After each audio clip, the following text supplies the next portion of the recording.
Bonjour à tous et bienvenue à l'émission La Mission en ligne. Et le sujet de ce soir sera la santé des finances personnelles. La santé des finances personnelles. Vous savez, j'aimerais simplement mettre la table avant qu'on laisse notre invité s'exprimer. J'aimerais simplement vous dire que la santé des finances personnelles, ou si vous voulez bien, la santé financière, est naturellement un terme pour décrire l'état de ses finances monétaires sur le plan personnel. Sur le plan personnel. Donc, vous conviendrez avec moi que la santé financière comporte de nombreuses dimensions, notamment le montant de vos économies, le montant de vos revenus que vous dépensez pour dépenser des dépenses fixes ou des dépenses qui sont non fixes et le montant que vous mettez de côté pour votre retraite. Donc, nous avons avec nous Cindy Bayen qui nous parlera de quelques éléments sur les finances en général. Mais laissez-moi vous présenter dans un premier temps Cindy Bayen. Premièrement, cette jeune femme travaille comme business analyst en TI.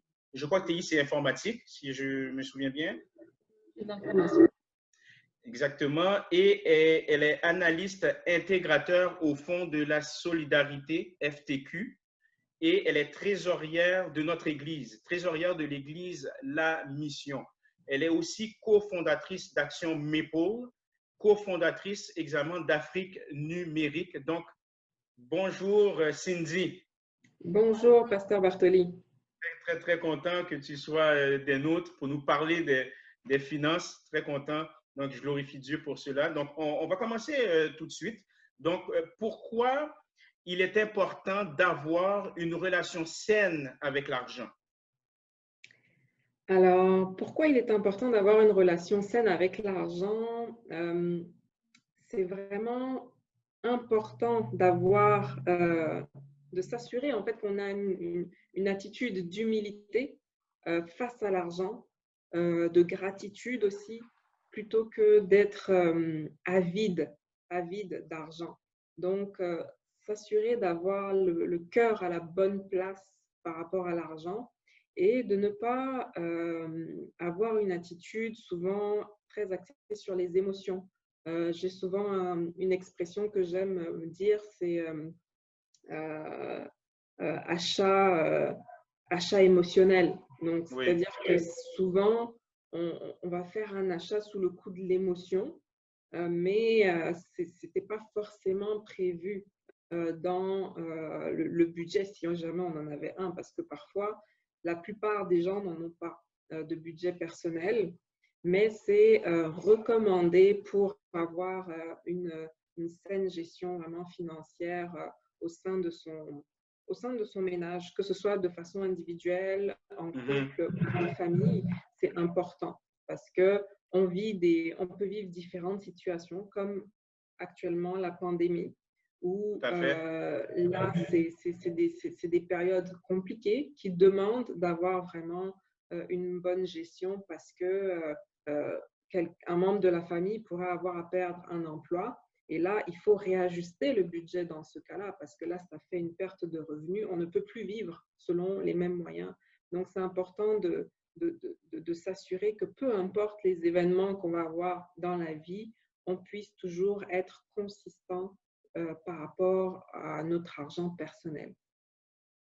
C'est très bien. Et ça m'amène à une autre question. Pourquoi il est important d'aligner ses objectifs avec son budget?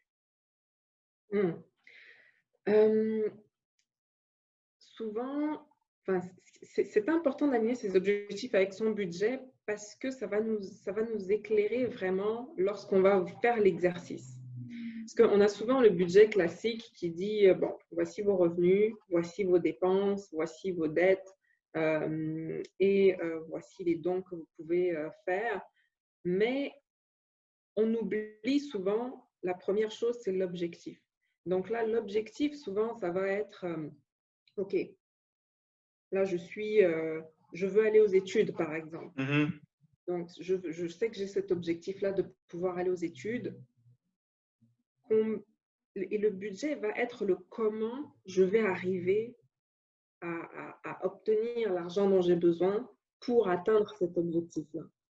Donc, avoir un objectif, c'est bien parce que ça nous donne une vision. C'est un peu comme, je prends l'analogie des entreprises, là, ou même de l'Église d'ailleurs, quand on décide de partir un organisme, une église ou une entreprise, on va d'abord s'asseoir, établir la vision, la mission, et ensuite de ça, on va se dire, OK, bon, pour faire ça, on a besoin de ça, ça, ça, ça, ça, ça, ça. Et dans le budget, ça va nous donner une idée claire de comment on va y arriver.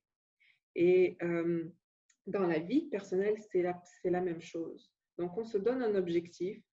Comment on fait pour arriver à cet objectif-là? Eh bien, le budget personnel peut nous aider en partie à nous aider à arriver à cet objectif-là. Donc, ça peut être un objectif de court terme, ça peut être un objectif à moyen terme, ça peut être un objectif à long terme. Je donne un exemple. Un objectif à court terme, par exemple, je veux m'acheter un deuxième écran pour travailler. Parce que bon, ben là, c'est avec la pandémie, tout ça, bon, ben, il va falloir que je puisse adapter ma situation par rapport à ça. Donc là, je vais devoir voir dans mon budget, est-ce que c'est possible ou pas? Est-ce que j'ai épargné de l'argent pour ça? Ou alors, est-ce que je dois économiser de l'argent pour pouvoir pour pouvoir réaliser cette dépense-là? Un objectif à moyen terme. À moyen terme, ça peut être l'achat d'une voiture, par exemple.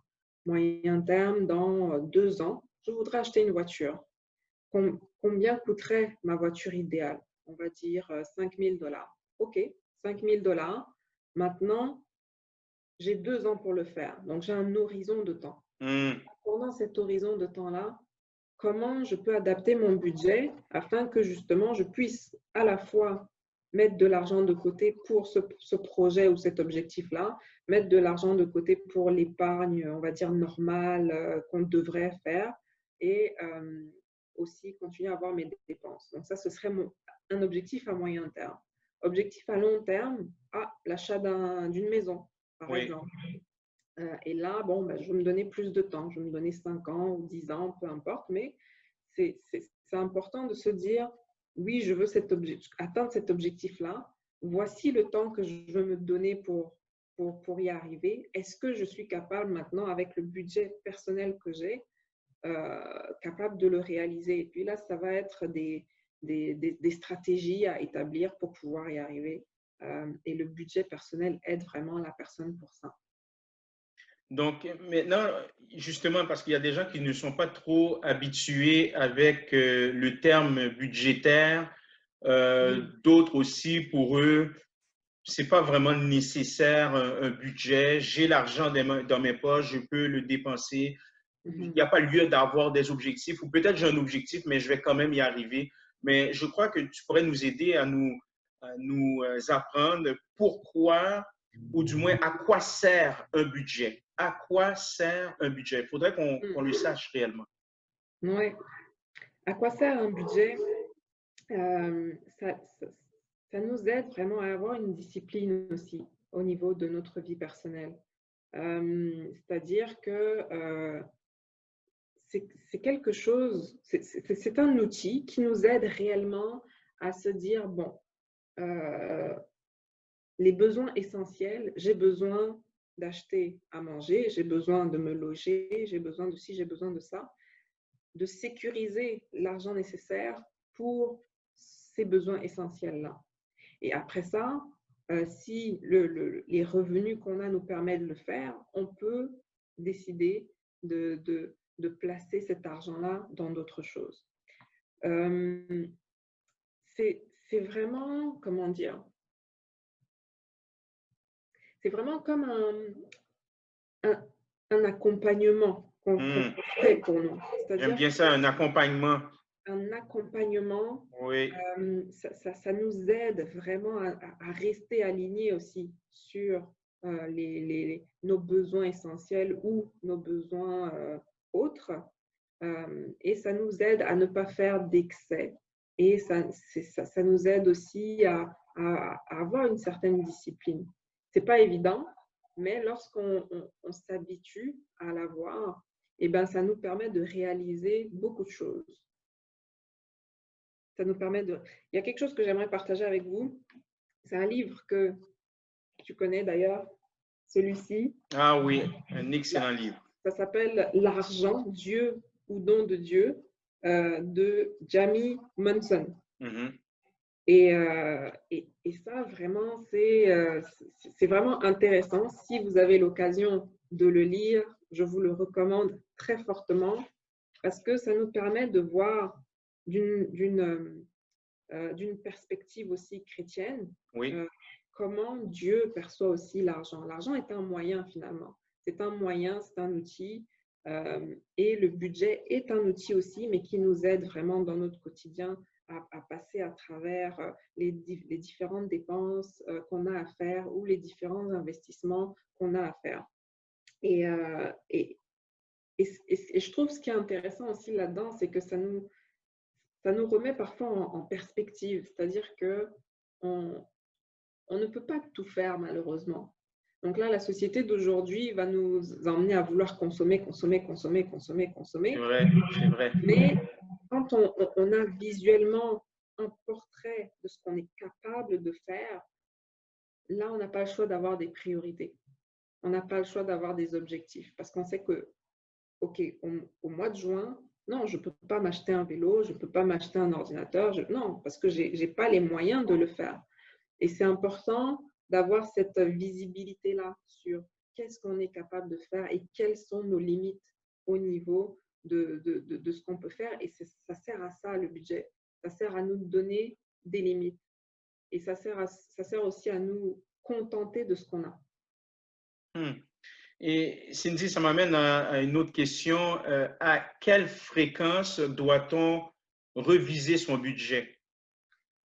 Je dirais, idéalement, quand on commence à se donner cette habitude-là d'avoir un budget personnel, c'est intéressant de pouvoir réviser son budget tous les mois pour s'assurer qu'on puisse justement respecter la discipline qu'on s'est donnée. Mais après ça, quand on commence à être un peu plus habitué, là, une fois par an, ça va. Une fois par an, c'est raisonnable. Je dirais aussi qu'un budget doit être revu à chaque fois qu'on a un changement de vie. Ça, c'est très important, ce que tu viens de dire là. Changement de vie, donc je donne des exemples par rapport au changement de vie. Bon, quand j'étais étudiante, je n'avais pas le même budget que maintenant quand je suis travailleuse. C'est totalement différent. Quand vous devenez parent, vous avez un changement de vie. C'est vrai. Il y a un nouveau-né qui arrive. Votre situation, donc votre train-train de vie quand vous étiez seul et lorsque vous avez un enfant change totalement. Donc, il faut revoir son budget. Donc, on revoit ses priorités à ce moment-là. Lorsqu'on a une promotion, ça aussi, ça peut être un changement de vie. Lorsqu'on a quelque chose perte d'emploi aussi, ça peut être un événement qui va faire en sorte qu'on va devoir revoir le budget. Donc, toute expérience ou tout événement de vie doit nous emmener à revoir nos priorités dans le budget qu'on s'était donné. Justement, j'ai une petite question au sujet de changement de vie, parce que j'ai entendu dire que par certains spécialistes, maintenant je prends l'exemple d'un couple, les spécialistes au niveau de la finance vont suggérer d'établir le budget en fonction d'un salaire réellement. Oui. Comme ça, au cas où que si l'un d'eux perd l'emploi, mais ils ne sont pas trop mal pris. Parce que moi, je faisais cette erreur-là de faire mon budget en fonction. C'est tout récemment que j'ai changé ça, hein, mais je faisais mon fonction, du moins, je faisais mon budget en fonction de deux personnes. Et puis, dès qu'il arrivait un moment un peu difficile, là, c'était un peu oui. Non, c'est un très, très bon conseil. C'est-à-dire que oui, c'est très recommandé lorsqu'on est deux personnes, donc un couple, de s'assurer de vivre sur un salaire. Ça, c'est vraiment l'idéal. Et idéalement, idéalement, lorsqu'on est en tant qu'une personne individuelle, si on peut le faire, de vivre également sur un salaire. Qu'est-ce que je veux dire? C'est quand on est payé, par exemple, aux 2 semaines. Oui, Si on a la possibilité de vivre donc sur un versement qui se fait dans le mois, c'est vraiment mieux, c'est vraiment l'idéal, quoi. Parce que là, après ça, on a comme on respire. Mais c'est bon, ça. ça, c'est peut-être pas tout le monde qui peut le faire, mais c'est l'idéal. Ouais. Et puis aussi lorsqu'on fait un budget, d'ajouter un pourcentage d'imprévus, je crois. Est-ce qu'il y a un pourcentage quelconque? Il y a certaines personnes disent 10%, Ouais. d'autres disent 20, 30. Alors, Comment tu il y vois ça? a, il y a comme plusieurs courants de pensée. Je dirais 10%, c'est bien. Ce qui est encore plus intéressant, c'est de pouvoir bâtir un fonds d'urgence. Ah, c'est Un ça. fonds d'urgence d'au moins 6 mois. Et le fonds d'urgence doit être capable donc, de payer le loyer et les dépenses essentielles. Donc, ça, c'est des conseils que j'ai pris chez Dave Ramsey, c'est un chrétien qui s'est donné pour mission justement de coacher les personnes au niveau de la finance. Donc, il a des principes qu'on appelle les 7 baby steps, où ce sont des conseils simples en fait pour sortir des dettes et puis mieux gérer son argent, épargner. Et il donne des conseils très précis par rapport à ça. 7 baby steps. Donc là, lui, c'est ce qu'il conseille, par exemple. Mais c'est quand même beaucoup. Si on peut le faire, c'est bien. Donc, fonds d'urgence, c'est important de pouvoir mettre de l'argent de côté tous les mois pour le fonds d'urgence. 10%, c'est bien. Excellent. Et Yeah. justement, Ouais. oui, tu voulais ajouter quelque chose, Cindy?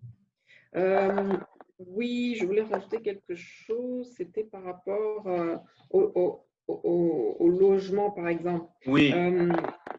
Souvent, ça va de 0 à 40% de notre revenu, le logement. Mhm. Donc ça, c'est quelque chose il faut s'assurer de ne pas vivre au-dessus de nos moyens finalement. C'est un bon conseil. Et est-ce que tu pourrais nous montrer visuellement un exemple de simulation de budget, s'il vous plaît? Oui, très certainement. Alors, je vais partager mon écran. Est-ce que vous voyez bien l'écran? Super. Alors ici, c'est un exemple de budget que j'ai bâti sur un salaire de 50 000. C'est un exemple. Mhm. Un salaire d'une personne qui a 50 000 par année, cette personne-là pourra avoir d'autres revenus potentiels. Ça dépend vraiment d'elle. Parce que, comme je le dis souvent, notre Seigneur a mis de nombreux talents à notre actif. Oui. Donc, ça peut être une personne qui écrit ou qui fait du journalisme. Moi, par exemple, je fais des interviews avec un journal de temps en temps, puis je suis rémunérée pour ça. Donc, c'est des extras. Donc, c'est possible. Ensuite, ici, on a donc toute la catégorie des dépenses. Et là, dans les dépenses ici, donc ce qu'on voit en vert, c'est vraiment les dépenses essentielles. Donc, l'électricité, le loyer, télécommunications, transport, le loyer, donc toutes les choses dont on ne peut pas réellement se passer parce que c'est vraiment essentiel à nos besoins. Ensuite, ce qui reste ici, c'est d'autres choses, mais qui sont variables. C'est-à-dire que si ces choses-là n'existent pas, on peut continuer à vivre. Si ces choses n'existent pas, on peut décider de mettre cet argent-là en épargne, par exemple, les restaurants, les divertissements, autres dépenses. Donc, ça, c'est une proposition de, OK, comment on pourrait dépenser de l'argent par rapport aux revenus. Donc là, on se rend compte que là, on a un revenu de 2 500. On a dépensé 924 $. Donc, il nous reste encore de l'argent. Donc, une fois qu'on a dépensé de l'argent pour nos besoins essentiels et pour nous divertir, qu'est-ce qu'on peut faire avec le reste de l'argent qui nous reste? Donc là, vous vous rappelez, on parlait des objectifs un peu plus tôt. Donc, ce qui vient après, c'est en lien avec les objectifs et ensuite l'épargne. Donc là, l'objectif, donc là, un peu plus bas, je vais juste revenir dans le tableau tantôt, c'est que j'ai réalisé un tableau par rapport aux objectifs ici que cette personne-là fictive pourrait avoir à faire. Un exemple, elle veut avoir un permis de conduire, elle veut s'acheter des meubles, elle veut une auto, elle veut mettre de l'argent de côté pour une maison, elle veut voyager. Et là, c'est toutes des choses, des projets auxquels on pense, puis là, on met des priorités. OK, priorité en termes de court terme, moyen terme, long terme. Donc là, c'est pour ça qu'on a du 6 mois ici, je vois. on a du 12 mois, et puis on décide que, OK, là, on a mis des priorités ici. Ce qui est priorité 1 pour nous, OK, bon, ben, c'est permis de conduire et ses voyages, par exemple. Et on peut se dire, ben, pour ces projets-là que j'ai en tête, je peux décider d'en prendre 2 ou 3 que je vais ajouter dans mon budget pour pouvoir épargner. Donc, là, ici, on a ce que ça coûte au total. Et après ça, attendez, non, c'est pas ça. Le total est ici, le coût total est ici. Et puis, ce que je dois épargner par mois pour arriver à mon objectif dans 6 mois, bon, ben, c'est à peu près ça. Là, je reviens maintenant. Donc, ça, c'est quelque chose qu'on doit faire avant, je pense, ou avoir une idée avant même de faire notre budget. Ensuite, on arrive ici, puis là, on dit, bon, OK, on a donné comme priorité à nos projets le permis et le voyage. On sait que ça nous coûte 230 $ pour le permis. Et dans 6 mois, je veux pouvoir dépenser cet argent-là dans 6 mois, donc pour avoir le permis. Donc là, qu'est-ce que ça veut dire? C'est-à-dire que pendant 6 mois, je vais mettre 40 $ de côté. Pour le voyage, je vais mettre 166 $ de côté pour pouvoir réaliser donc, ce voyage-là dans 6 mois. Donc, ça veut dire qu'on doit tout planifier. Toutes les choses auxquelles on pense, on essaye tant bien que mal de le planifier pour éviter d'avoir des surprises. Ensuite de ça, il y a l'épargne aussi. On veut pouvoir mettre de l'argent de côté pour un fonds d'urgence, par exemple. On veut pouvoir mettre de côté pour le régime retraite, les REER, ou l'épargne, justement, en cas de risque. On veut pouvoir mettre de l'argent de côté. Là, maintenant, ce que ça nous dit ici, c'est, bon, là, tout ça, ici, c'est 1 369 $, plus donc, les dépenses que j'avais ici au-dessus. Donc, 924 plus 1369, 2499, sachant que mon revenu était de 2500, j'arrive quasiment à zéro et c'est ce à quoi on veut arriver. J'ai un budget équilibré. Donc, ça, ce que je vous montre là, c'est un exemple de budget équilibré où j'ai fait un exercice lambda comme ça avec quelqu'un qui aurait eu un salaire à 50 000 par année, par exemple. Et une personne seule, évidemment, parce que, bon, là, il n'y a pas… C'est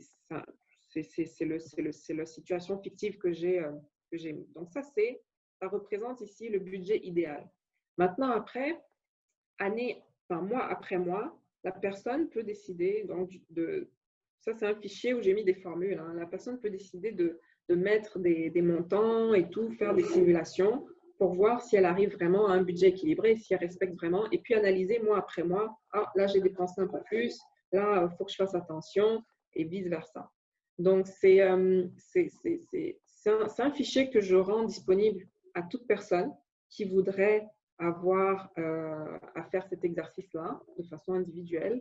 Je pourrais l'envoyer aux personnes qui le voudraient. Vous pouvez me contacter personnellement via WhatsApp ou Messenger pour pouvoir l'avoir et je vous l'enverrai par courriel sans problème. Parfait. En tout cas, merci infiniment, Cindy. C'était vraiment très, très, très bien. On a beaucoup appris au sujet du budget réellement. Et on va également vous donner les coordonnées de Cindy dans la description de l'émission de ce soir et également les références des livres. Il y a un des livres que j'ai lu. C'est un excellent livre. Je vous le recommande. Cindy vous le recommande également. Nous allons le mettre dans la description aussi de cette émission. Donc, encore une fois, merci infiniment, Cindy. Merci pour cette opportunité. C'est toujours un plaisir de pouvoir partager mes connaissances et je le ferai avec plaisir à un autre moment. Parfait, merci beaucoup. Et merci à vous, les internautes, d'être des nôtres aujourd'hui. Donc, on vous suggère encore une fois de nous suivre sur les réseaux sociaux, Église La Mission, et nous aurons encore d'autres émissions instructives à vous apporter. D'ici là, que Dieu vous bénisse.